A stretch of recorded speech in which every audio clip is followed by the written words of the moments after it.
What's up guys, Nick Ehrlich here with the Lean Life Revolution, and today we're going to do a whiteboard video to explain a question that I get a whole lot. So I wanted to write it out so you could see it, you could visualize it, and you could achieve it, because if you can see, you can believe. Alright, so today is your rep range cheat sheet. Alright, so people ask all the time, what's the right rep range for strength? What's the right rep range for fat loss? Blah, blah, blah, blah, blah. So I figured, you know what? Let's just write it all out so everybody can see and understand these different rep ranges. So, starting off in the 1 to 4 rep range. In my mind, this is pure nonsense for most people. Okay, now, if you are a power lifter, if you're a competition lifter, if you are maxing out for some kind of event or some kind of test, then yes, obviously, you're going to need to know what your 1 or 2 rep max is. But for the majority of the exercising public, this does not matter. Your 1 to 4 rep range, you're not creating that much muscle stimulation. You're not creating that much damage, all right, unless you're doing like a super slow rep where you're doing like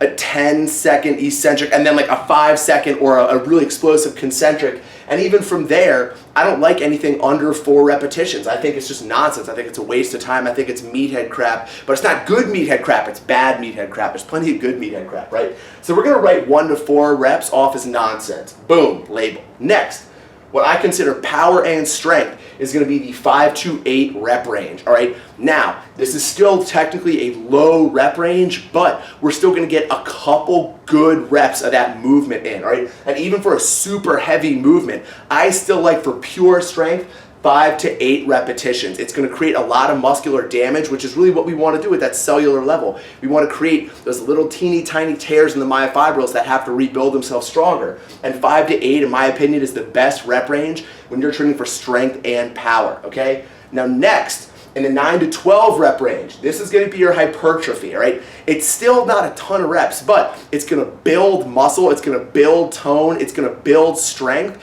not as effectively, mind you, as this 5 to 8 rep range, all right? But it's still going to get you a few more repetitions with that movement. Because remember, when you're lifting weights to build muscle tissue, okay? And we're going to do another video on a lot of words that we use to describe building muscle tissue, but this is still where we're going to do that. So, after our hypertrophy phase, by the way, hypertrophy is the thickening of a muscle over time due to repeated tearing and repairing of the tissue. That's what hypertrophy means. It's a big word, it's not that fancy, all right? Next, we have the 13 to 19 rep range, and in my opinion, this is no man's land for repetitions, all right?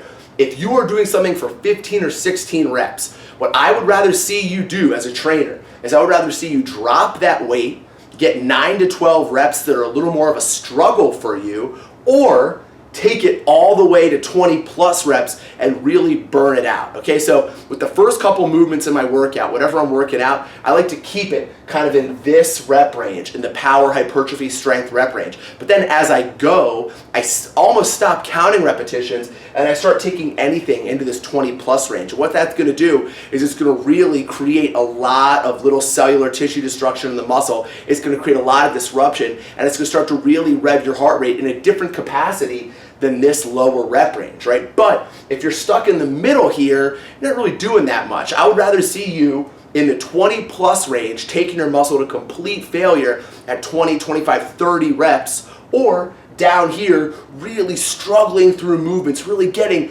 that 5, 6, 7, 8 reps for power and strength, and that 9, 10, 11, 12 reps for a little more hypertrophy, a little less strength, and a little more just general fitness. But remember, 1 to 4 and 13 to 19 are really the 2 rep ranges where I think it is a waste of time to operate inside of those rep ranges. So, 5 to 8 reps for power and strength, 9 to 12 reps for hypertrophy or general fitness, and then 20 plus reps for a really tough metabolic burnout. I hope that this was helpful to you. It should be. If it's not, I apologize. Let me know. Remember, you can enter your email here to connect with us at Lean Life Revolution. Shoot us your questions. We'll answer them right here. Thank you for checking us out. Thank you for joining the revolution. We'll see you right back here. Drop the marker.